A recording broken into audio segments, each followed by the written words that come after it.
Miris kan? Ya, itulah yang terjadi pada negara Indonesia akhir-akhir ini, bahwa banyak sekali korupsi ada di mana-mana. Salah satunya apa yang menimpa pada PT Sri Rejeki Isman, Tbk, atau biasa kita kenal dengan Sritex.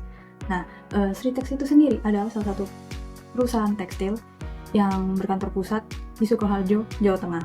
Dan sayangnya, perusahaan ini sudah resmi ditutup pada bulan Maret 2025. Lalu sebenarnya apa yang terjadi pada Sritex? Nah, jadi Komisaris Utama PT Sritex yaitu Iwan Setiawan Nokmianto ditetapkan sebagai tersangka kasus korupsi pada 20 Maret 2025 karena diduga menyalahgunakan kredit yang telah diberikan bank pemerintah kepada Sritex.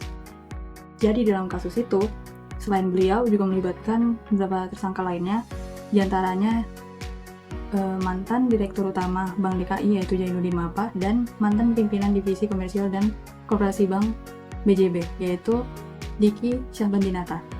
Dan mereka ini telah memberikan kredit kepada Sritex tanpa melalui analisis yang mendalam, yang memadai, dan tidak mentaati ketentuan prosedur.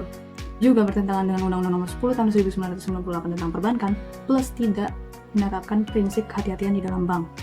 Dan itu sudah mencapai nilainya melebihi 600 miliar. Lalu diketahui juga Iwan Setiawan ini ketimbang menggunakan pinjaman itu untuk membayar utang pada pihak ketiga, malah memakainya untuk modal kerja, dan plus diduga telah membeli aset tak produktif seperti tanah di daerah Surakarta dan daerah istimewa Yogyakarta. Sehingga selain menyebabkan kerugian pada negara, kepailitan dari PT Sritex ini juga mengakibatkan PHK massal yang terjadi pada 10 ribuan pekerja PT Sritex yang banyak diprotes di berita-berita seperti yang saya paparkan di video awal, dan juga bisa adanya potensi terganggunya rantai pasokan tekstil, menurunnya daya beli masyarakat, hingga menurunnya kepercayaan investor terhadap industri tekstil. Jadi apa hubungannya dengan hukum perusahaan? Jadi kita mengenal yang namanya doktrin-doktrin dalam hukum perusahaan. Dan sebelum kita melangkah lebih jauh mengenai doktrin lainnya, ada salah satu doktrin yang sekiranya bisa dikatakan menjadi suatu basic atau dasar dari bagaimana cara kita menilai organ perusahaan utama itu menjalankan perusahaannya dengan baik, yaitu fiduciary duty atau tugas kepercayaan.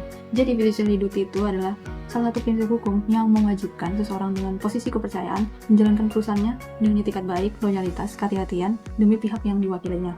Jadi jika kita lihat dari sisi PT Sritex sebagai PT, komisaris utamanya yaitu sebagai salah satu dari organ perusahaan utama, itu bisa kita simpulkan telah menyalahgunakan kewenangannya untuk kepentingan pribadi.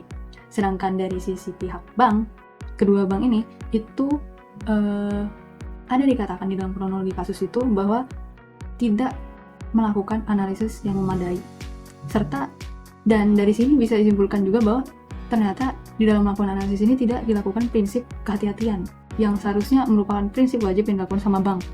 Nah, baru masuk ke doktrin piercing the corporate veil atau menyingkap tirai perusahaan. Jadi karena tadi PT Sritex ini ketahuan bahwa salah satu organ perusahaan utamanya itu telah menyalahgunakan kewenangannya demi kepentingan pribadi, ada diatur di dalam pasal 3 ayat 2 Undang-Undang Nomor 40 Tahun 2003 tentang perusahaan terbatas yang menyatakan bahwa, tetapi sebelumnya di dalam ayat 1 itu menyatakan pemegang saham perusahaan tidak bertanggung jawab secara pribadi atas perikatan yang dibuat atas nama perusahaan dan tidak bertanggung jawab atas kerugian yang perusahaan melebihi saham yang dimiliki. Lalu masuk ke dalam ayat 2-nya, itu dikecualikan B. Pemegang saham yang bersangkutan baik langsung maupun tidak langsung dengan itikat buruk memanfaatkan perseroan untuk kepentingan pribadi, serta yang C. Pemegang saham yang bersangkutan terlibat dalam perbuatan melawan hukum yang dilakukan oleh perseroan. Jadi karena sudah ketahuan melakukan perbuatan melawan hukum, menyalahgunakan kewenangan, melakukan potensi penipuan, jadi komisaris utama ini diwajibkan untuk bertanggung jawab secara pribadi atas kerugian yang telah ditimbulkannya.